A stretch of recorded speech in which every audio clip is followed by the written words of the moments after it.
Listen, it's not the least weekender yet. That is still yet to come tonight, but we are having our friend Mike from Ducks and Pucks on. Obviously, last night the Maple Leafs had their way with the Anaheim Ducks, but hey, it's not always been that way. We've all been down the road, but Mike, how's it going tonight, buddy? It's better, and I'll just start off by just straight up apologizing because we were going to do the show after the game, and I wasn't really in a coherent state, let's say, after the beatdown that your team put on us. So I know we rescheduled for today, and I'm glad we were able to do it. But looking back at that game, I mean, it was really the first period. Toronto dominated in that first opening 20 minutes. Ducks was only 3 shots on goal. The power play, you guys were moving it around, doing your thing. Ducks were standing around, and you just can't come back from that. I was looking at more of the stats after the game, and the Ducks actually did play better in the second and third. But I mean, once you're down 6-1 in the beginning of the second period, it takes an act of God to come back from that. Yeah, no, it's a deep dig to dig out of that kind of hole. And like I said, we've all been on that side of things on a game where you don't want to talk about it afterwards. You just want to put it to bed and just move on because there's nothing positive to really go for. But at the same time, there are good things to look forward to in these games, whether you're the winning team or the losing team, because obviously a team like the Ducks this season obviously started off pretty well, to be honest, and then kind of petered out and now has been where it is. But you know that you're going to get more young talent. You know that also you made a deal bringing in Cutter Gauthier, another player that's going to be good for this squad. So for you, I look at this team and I say, yeah, last night, crumple it up, throw it away. It is what it is. What are the bright spots for you? We can talk about the Leo Carlsons, the Mason McTavish of the world, but for you, what other bright spots maybe that us, especially by the headlines of the Toronto Sun, ignorant Toronto fans may not know about? Obviously, we're not all that bad. I know who Lucas Dostal is. I have him on my team in the NHL game. I drafted him. I love having him there. But, I want to know from you, what are the bright spots, man? Yeah, I mean, for this season, like you said, it started out, we had that 5-game winning streak. Everybody was super excited. Then we went on the crazy 8-game losing streak, came back to reality, and it's kind of gone similar to last year, though we've got more wins at this point in regulation, or I should say the same amount as we had last year. So, I mean, we're still improving. We're still doing better. I think some of the things to look at is Vetrano has been phenomenal on this team. They brought him in. 24th goal. Yeah, 24th goal last year. I mean, that guy brings some serious passion and fire to this team. I love that dude. I'm always on there posting like Frank the Tank, cracking jokes, different things with him. The way he sellies at the end of the goals and stuff is just a crack up to see that passion and the way that just the passion that he has when he's scoring those goals and playing. He's been phenomenal for this team. Gudas has come in and he's been some help on the blue line. I know you guys have your thing with Gudas, but he's helped us a little bit. Our blue line is super young. And, we've had trouble with the blue line in different games, obviously the game against you guys. So he's coming there. And then Troy Terry, too, is a guy that started off the season slow. People were concerned, but he's back in form and he's playing like the $7 million man that we expect him to be. So, I mean, there are things that are good with the Ducks. I think a lot of it is just there's like individual parts. Overall, it's still not where we want to be. It's not quite there. We're trying to get there, but for sure, there's definite little, things that you'll see here and there. And like you mentioned, also Leo Carlson obviously doing well. We're looking forward to Gauthier coming next season. And helping out with the offense there too. So you have to be a little bit patient, I guess, as a Ducks fan. And this year, this especially this road trip's been rough. 5-0 to Montreal, bounce back, beat Ottawa, and then you guys blow us out. So it's been a rough, go of it this last week. But I think overall we're going in the right direction. And there are, like you said, bright spots for this team. Go ahead, Tyler. I was going to say, I think what's important about your team is that, you've had John Gibson for a while, and he seems like a big piece that could be moved at the trade deadline.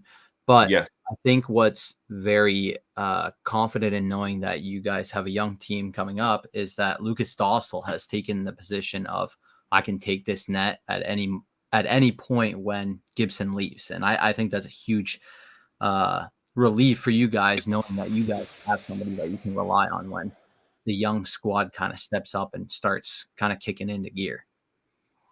Yeah, I agree, and we've talked about that on our show too. It seems like the Gibson thing has been an annual like ritual come Yeah. trade deadline. Everybody's talking about him. Where's he going to go? Who can take on the contract? How much will the Ducks want to retain? All these kind of things have been aspects for I don't know 3 or 4 seasons now. I mean, I've lost track because I just every time the trade deadline comes up, I'm like, okay. I think the big thing, like you talked about there, Dylan, is what does Verbeek see with Dostal? Is he the guy that he's ready to take over this team? Because if it doesn't matter what I say, you say, or anybody says, right? With this is, but if Verbeek thinks Dostal's the guy, then Gibson gets traded. Yeah. Yeah, I can see definitely Verbeek making that. And Verbeek can make some hard-nosed decisions too. He was a hard-nosed player and he's a hard-nosed negotiator. So he wants his price for Gibson, and that's what he's going to go for. And same thing in contract negotiations as well. But I look at this team and I say, what is it missing for you? You know, you watch them all the time. What are the X factors this team needs to check off to take that next step? Is it scoring? Is it another defenseman? You know, consistency obviously is a key. But what is it that is missing on a nightly basis, you think, to go to that next level where you're not just going into the playoffs, but chasing a playoff spot? Because that's where most teams start to build towards. Well, one thing that we've talked about on our show, and I don't think that this gets brought up a lot, is this team has no team captain. So for me, that's a huge problem. Getzlaf was a great team captain, great locker room guy, character guy, and this team is trying to figure out their identity. And I think that's a huge problem that's tied into it. I think Terry's one that could be, a captain. I think Mason McTavish is one that you talk about. Some people throw out Cam Fowler, but Fowler's kind of more on the back end of his career. So it seems like a lot of people are, hey, Terry McTavish, but we haven't picked that yet. So there is no identity. I think that part is huge. That's maybe more not an X and O type, discussion, but as far as on the ice, the playing, there's a couple things. I think the offense is hit or miss. I think we need more consistency. Like I said, they brought in Vetrano. He's been killing it. Terry's been back doing his thing. That's great. Gauthier, but that's next season. That was the trade we made earlier too that Verbeek talked about as a position of strength, as he talked about it, was the defense. Was Drysdale. He traded him, obviously getting Gauthier to improve the offense. So I think the offense has been an issue. And then special teams. Special teams started out pretty decent at the beginning of the season. But it's been a problem for us the last couple of years. We can't kill penalties. You saw that in the game against Toronto. You guys, I think you scored on the first 4 in a row. I mean, we weren't doing anything. So the penalty kill has been suspect, and then the power play too at times. And I this is an excuse, but injuries have killed us this year. I mean, McTavish has been in and out of the lineup. Carlson's been in and out. We didn't know how much he was going to play because I witnessed the game when his knee went down. And I was there in person watching it. I almost was just lost my mind because I'm like, oh my God, is he done for the season? The way his leg bent in that play, and it wasn't a dirty play, just the way it happened, killed us. So consistency has been a problem with these guys in and out. You look at Killorn, we just got him back last night. He's been in and out all year. So again, not excuses, but just stating the way it is consistency. I think has been a problem. Being healthy, and then the scoring has been an issue. I think defensively we're okay. But it's just been tough when you can't win on special teams, when you're not stopping the other team and then you're not scoring. That doesn't help. The other thing too, I believe we lead the league in penalties. That's not going to help too. You're giving the other team opportunity all the time, and you're not playing 5-on-5. That also wrecks the flow of your game. So that's another issue. Which a lot of people point at the refs, and I sometimes get irritated with the refs too. But again, you got to be disciplined. You can't be in the box 5-6 times a game and then expect to win every night. No, it doesn't work at all. And 100%. A guy that kind of does go to the box a fair amount is Rako Gudas, and we'll switch over to that topic right here. Obviously, us Leaf fans, we have a problem with what he did to Joe Wool at the end of the Florida Panther series. And then we had Ryan Reaves come to this team, talk about the actual situation in the summer and say, hey, let Rako Gudas try that while I'm on the ice. And obviously, last time these two teams met, Gudas was not in the lineup. Neither was Reaves, I do believe. But last night, they were on the ice together. And it did look like Reaves, even at 3-1, was trying to get something out of Gudas, get something going there. Maybe make him atone for that scream in the face of Wool. It didn't happen. But Gudas did go Domi. He went after McMann. Yeah. He went after Nyes. I'm wondering for you, Morocco Gudas, we all know he is a tough player. He's a hard guy, lays body checks like nobody's business. He's a guy you'd love on your lineup. I don't care what any Leaf fan says. I had a lot of them say, because I said last night in the video that, oh, Leaf fans, we'd love to have him here, but everybody's like, no, we wouldn't. We wouldn't want that garbage here. Yes, you would.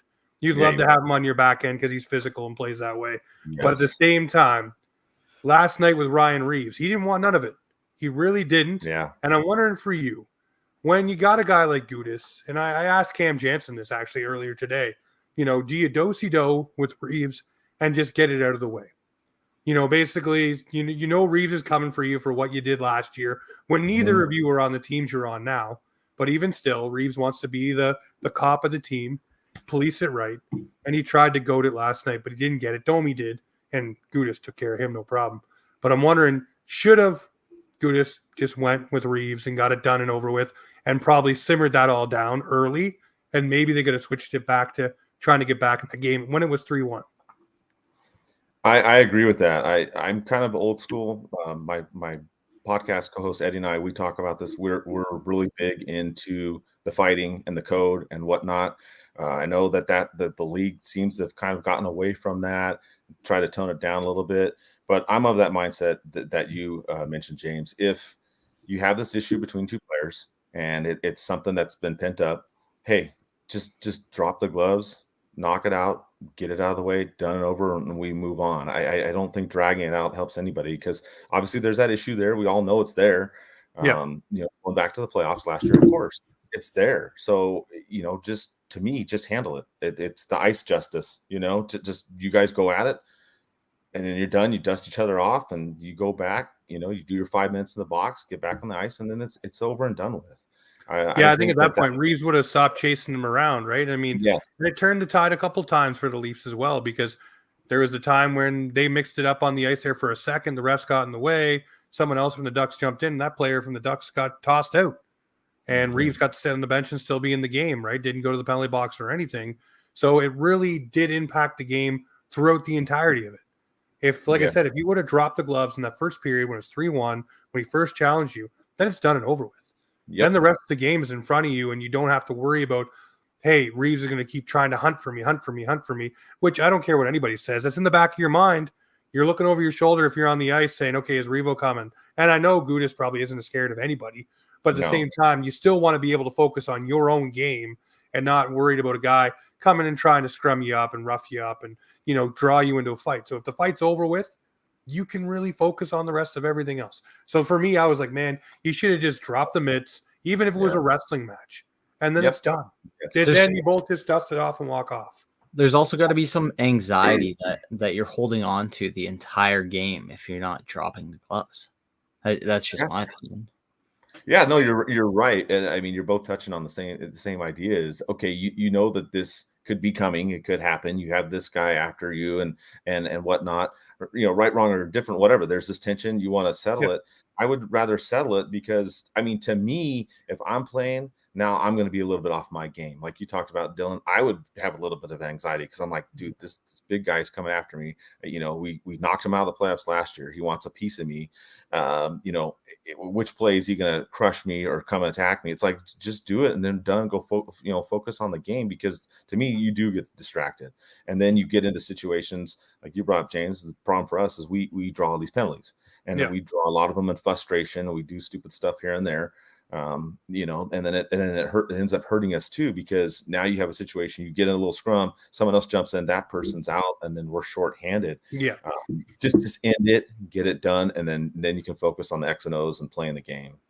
Speaking of coming at you, Matthews came at you guys with 3, unfortunately, last night, and it's 5 points, 2 hat tricks in back-to-back games. Yes. I saw a photo earlier today on Twitter, and it was a picture of Matthews putting the jersey on for the first time. And I can't lie, I don't think any Leafs fan really expected what we're seeing right now in the greatest Leaf of all time, in my opinion. But I wanted to get your thoughts on Matthews. And, of course, I'm sure you hope that some of your Anaheim Ducks become something of Matthews-esque. But what's your thoughts on his incredible goal scoring ability this year? Yeah, dude, I was talking about this last night with some people, and I make a joke. He makes fire look cold. I mean, he's so hot. He is so hot. It's just ridiculous. And I was thinking about that game that we just played, and I was like, oh, he just had a hat trick. I'm all. Wouldn't that be something? I kind of, I didn't post it or say this out publicly, obviously, but I was thinking in my head, I'm all, man, he's probably going to get another one. Like, watch. And then he does. And I'm like, you got to be kidding me. I'm like, holy crap. That guy is just unstoppable. The way that he attacks the net, his hockey IQ is just, it's off the charts. I mean, he's all over the ice. He's got the skating ability. He's got the shooting ability. The biggest thing, too, is just the will and the passion that he has too in the game. Like that's another part. We like to talk about intangibles too on our show. And I mean, he's got some of those things. I mean, yes, he's loaded with skill, but dude, the guy's got will. And I mean, he just goes for it. And I mean, he is so freaking hot right now. I mean, it's insane. I mean, it's good for you guys. I'm really curious to see for you how you guys do in the playoffs. I mean, for us, we're not going to go anywhere. Obviously, we're hoping for top 3 draft pick.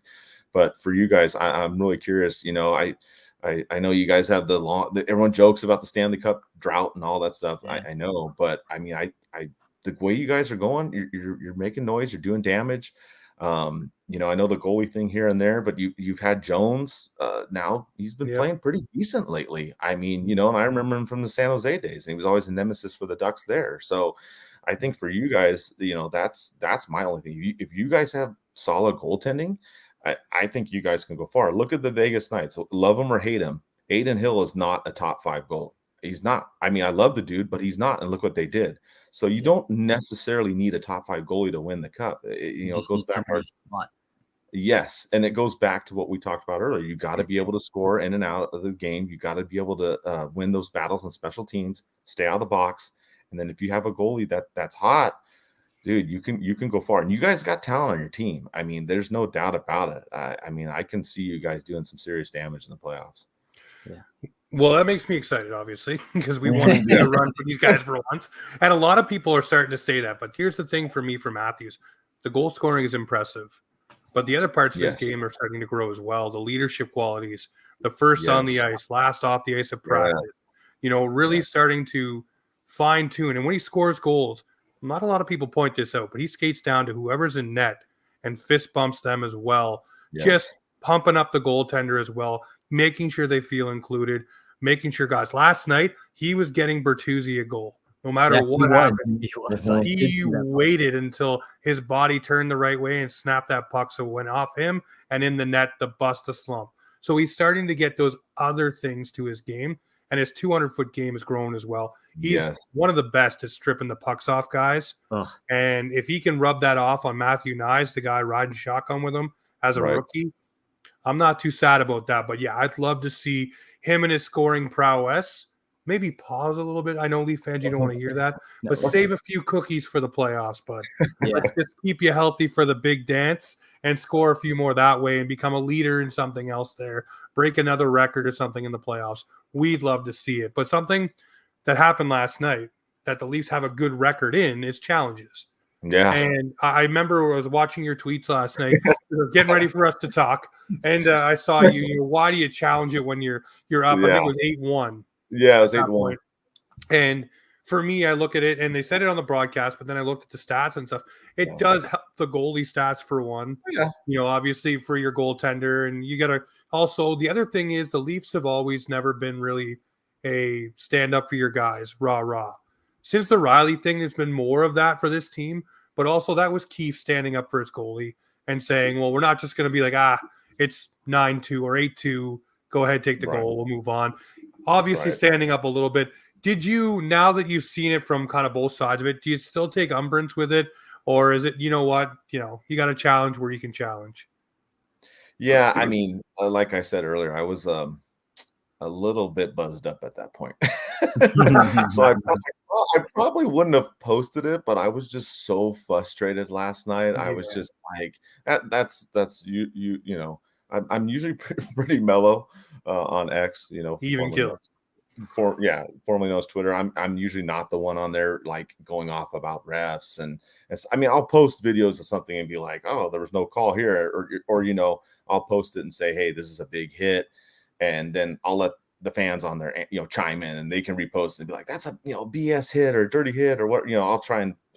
My whole thing is I try to not get too amped one way or another, but obviously last night I was not happy, and I was like, come on, man, and it's Carlson, it's that's I'm like, man, just let him have the goal, but no, I get it. I mean, you have that, and you have a situation where there's goaltender interference, and it's something that can affect that play, and that's your guy. I mean, yeah, you're gonna do what you're gonna do. I mean, I obviously I wish that they wouldn't have. I mean, it wouldn't have mattered in the game anyways. And that was kind of the whole point of why I made the post. But I was also super frustrated at that point because we all knew it was already over. Like, come on, it was 8-1 to start. Yeah. There was nothing that was going to happen. So I felt bad. I don't know if you've followed this Toronto team, but those things do happen to the Leafs. 3-1, Yes, 4 up, 4-1 in a game, up 5-1 in a game. Hell, I think there's one point, Dylan, it was 7-2 at one point, and the Leafs ended up losing that game to Detroit. So there are times where this has happened. So it's the Leafiest thing possible, and we all joke about it on this side of it. Because I like that, the Leafiest thing. That's funny. Well, listen, you go down if you're in a slump, play the Leafs because you'll get out of the slump. If you're a brand new goaltender in the league, start against the Leafs. Turn in a stellar Dominic Hasek performance. Yeah. It's just, hey, have you played for the Leafs and you're on a new team? Play the Leafs. You're going to score. It's bound to happen. Hammer that money line because you're getting that prop. But yeah, no, I agree with the fact the game was done. It would have been nice for Carlson to have a goal because obviously you want some feel-good stuff to come out of that game too for you guys. We talked already about the thoughts on the Leafs' chances, so we'll skip over that bullet point. I want to get to you right now. What is your Stanley Cup prediction? Who do you have in the final if you had to take it right now today?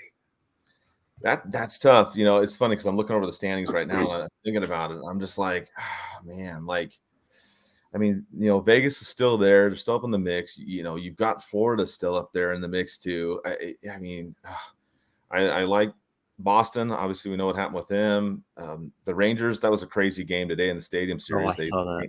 Yeah, they came back and beat the Islanders. And then that goal, I didn't know if they were going to allow that goal in overtime. That last goal, yeah. Yeah, I mean, I'm with them. He shot the puck. They knocked it off the net. I was like, oh, dude, are they going to allow that? I mean, I was kind of curious. It worked out for my fantasy, by the way. I was playing the Islanders goalie, so I was like, "Oh yeah, I don't want this guy to win. He's got to lose." So selfishly, on a personal note, it helped me. But I mean, it's tough if you look at it. I mean, Florida. I don't know. Well, Florida's getting good at the appropriate time. Yeah, I would disagree. I'd say it's too early to start peaking. Matthew Tkachuk he looked shitty during the first part of the season. I think he's finally coming into his own finally. Yeah, I mean, I like what I see in Florida. I like the Rangers too. I think, I still do think Toronto has a chance. I think that they could squeeze in there. It'd be tough for Florida, I think, to repeat. I think I would. They probably could, but I think for argument's sake, I would go with the Rangers. I would try and go different. It's just hard to repeat. And then looking at the West, was kind of maybe been a surprise to people has been the Canucks. I mean, they're winning our division. They're fighting it out with the Knights, but I mean, the Canucks have been pretty strong. I mean, they've really brought it on too, which was a surprise because they were going through some issues too. And then obviously Dallas and the Jets are up there. But I would say New York and Vancouver now, and that's just. I mean, we still got 20 plus games to go, but if I had, I still think, teams, what do you think? Rutherford has a lot of moves up his sleeve. He just he's done a couple trades already, and I still don't think he's done. And that's what's scary about Vancouver is that they could put more pieces into the. I love how everybody says Rutherford when it's Patrick Alvin who's the GM. Everybody says Rutherford's got more moves to make. It's like. Last I checked, the name on the GM door is Patrick Alvin, but nobody references him in any deals. It's all Rutherford. Yeah, I mean it's going to be interesting. I mean there've been some surprises. I mean, I didn't think Florida was still going to be up there, and they are. Vegas, I kind of expected it. Depending on the goalie thing with them and whatnot. I mean, and then you've got the Oilers too. I mean, the Oilers, they've destroyed us too this year. I think I was looking at the worst losses, and obviously the amount of goals that you guys scored was the worst this year. We had not given up 9, but we had given up 8 to Edmonton. And I mean, you look at McDavid, that's another guy, and Draisaitl. Holy crap, man! I mean, and the last time we actually kind of contained them until the third period, and we ended up losing that game. But that's another one that I would keep an eye on too. They had that winning streak. What was it? It was 16 games what they have, 16 and then straight games, yeah. They just had to have the All-Star game right in between their streak. Yeah. That's what ended it So for. they're another team.